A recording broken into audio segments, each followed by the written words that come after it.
Is it on? Hello, I am back. Um, Now let me talk a little bit about Chapter 7, just the very first part of Chapter 7.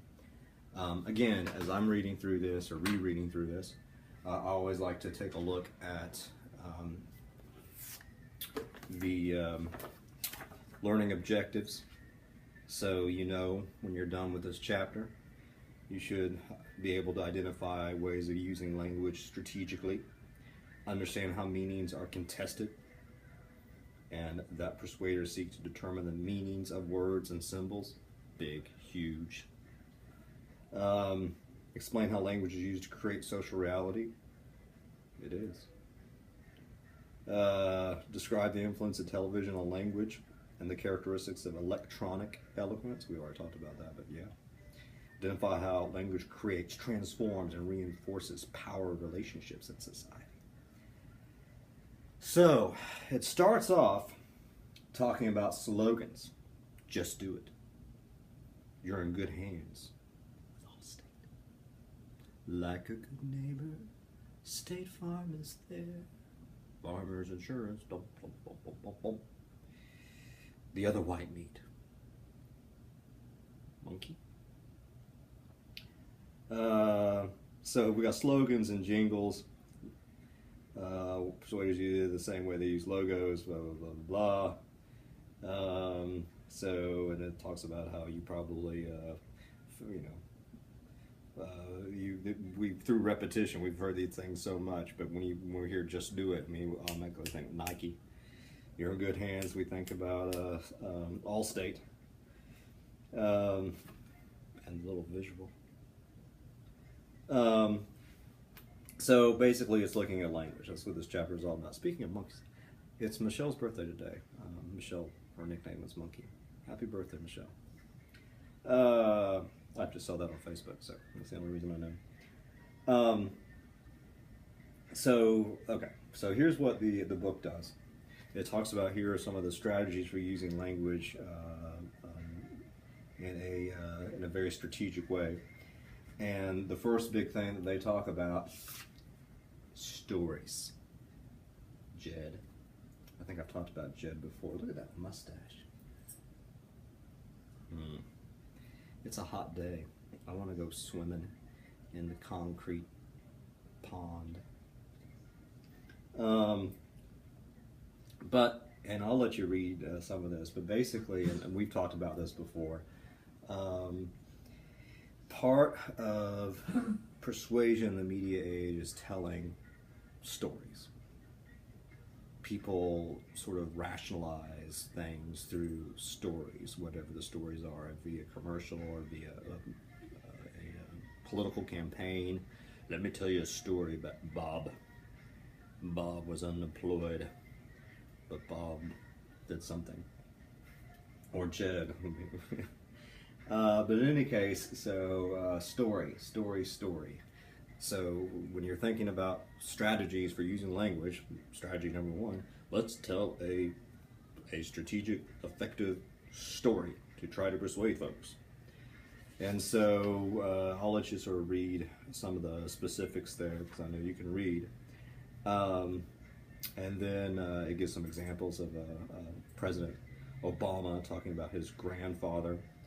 But the stuff that I think is very strategic comes from Badoni. I think that's how you say it. Badoni? Baldoni. Sorry, it's Baldoni. Bald, which I'm not. Oni. That's a typo. Badoni. Baldoni. He offers several tips. Stories should have a message that identifies a specific action for the audience to take. So here's my story, but what do I want you to do? Talking about scholarships or something like that. So whatever the story is, you're telling people also what to do. Should be delivered with passion if delivered orally. If you're giving a speech, obviously you can't. Let me tell you a story. Passionate. Let me tell you a story about a man named Jed, poor mountaineer. He barely kept his family fed. Compliment with facts. That'd be nice. Yeah, so stories sort of, let me tell you the number of people who can't afford college, or let me tell you the number, how much you will be in debt after college. Let me tell you stories about the people who have struggled with Hardee's, and the statistics showing the addiction to the Hardee's commercials. And it is more complicated than that. There's so many things going on there. When I say more complicated and to be continued, there's a lot of theory out there about narrative thinking, narrative rationality, and storytelling. But basically, it's the idea that oftentimes when we think about life, we think about life via story, like the story of our lives. That's just one framework that we could use to sort of think about it. But often how stories develop, beginning, a middle, and an end. So the 3 acts. So we have 3 acts. I think I'm in my 2nd act. I'm prevented from achieving my goal. So I got to become a hero. I'm going to hopefully succeed instead of failing. We'll see. But in any case, so that's oftentimes the way we see the world. So in any case, but that's one strategy. So as a persuader, you're thinking about, okay, how can I tell an effective, persuasive story that gets people to buy something, or gets people to go someplace, or gets people to change the way they see the world. So that's one of the strategies. Another thing, well, it says telling stories. That is part of using language strategically. So I don't know why the next section says using language strategically, because stories is strategic. But in any case, they talk about these different things like language intensity. And that's just how intense the words actually are. It gives this little thing from Obama again: fight, slaughter, never tolerate, threatened, kill, relentless terror.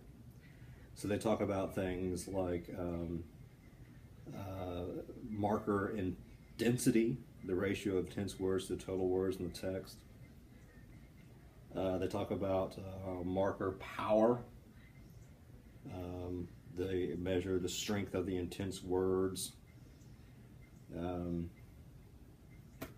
then the last paragraph basically is the most important thing. Language intensity does not benefit all persuaders equally. Mark A.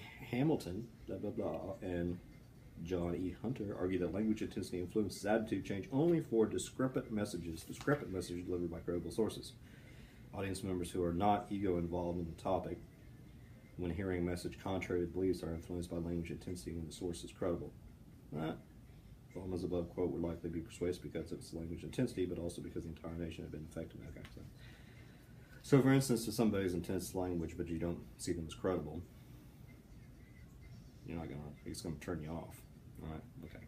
So the long and the short of it is, with this, how can I use intense language strategically? That's it, pretty much.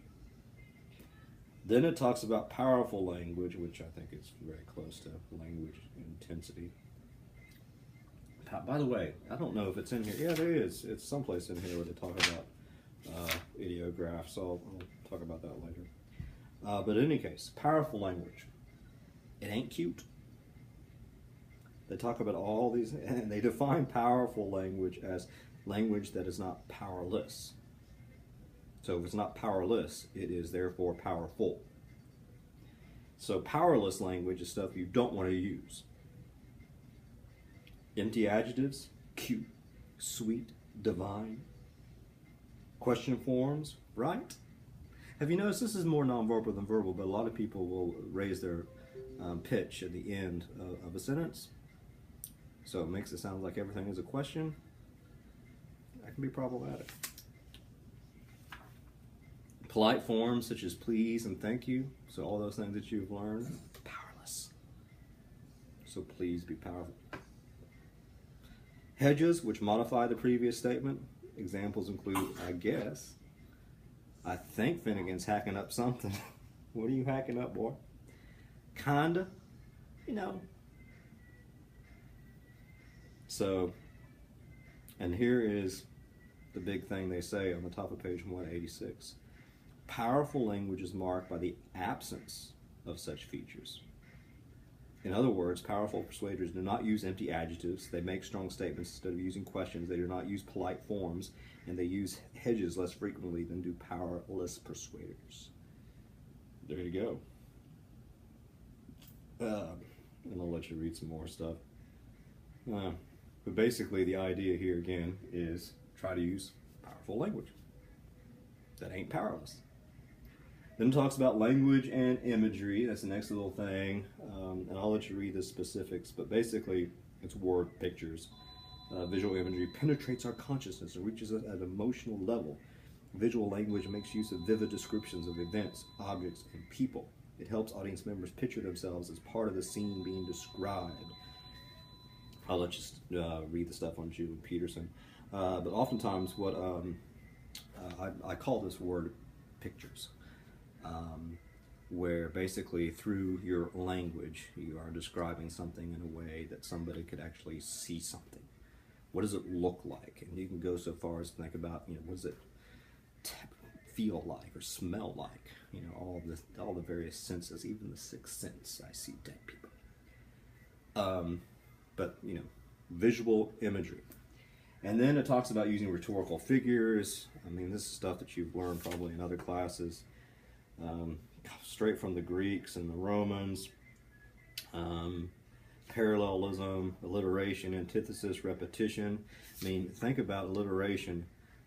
There's a lot of brands out there that use alliteration all the time. Go do some research on it. All of them. I can't think of anything right now, but there's lots of stuff out there. Repetition, of course. Ooh, what went on? Theresa May is going to be the next Prime Minister of Great Britain. All right, then. And I do say that there's more, and I'll have some sort of handout. But the idea here is basically thinking in terms of most of their examples here are political examples, but they're talking about how we can use these rhetorical figures in a way. That's another part of being strategic. And then metaphor is yet another thing. And metaphor is a type of rhetorical figure. It's not separate from that, but there's lots of information. I'll give you more information about that in a second. So basically, we got stories, and then they say, here, using language strategically, use intense language,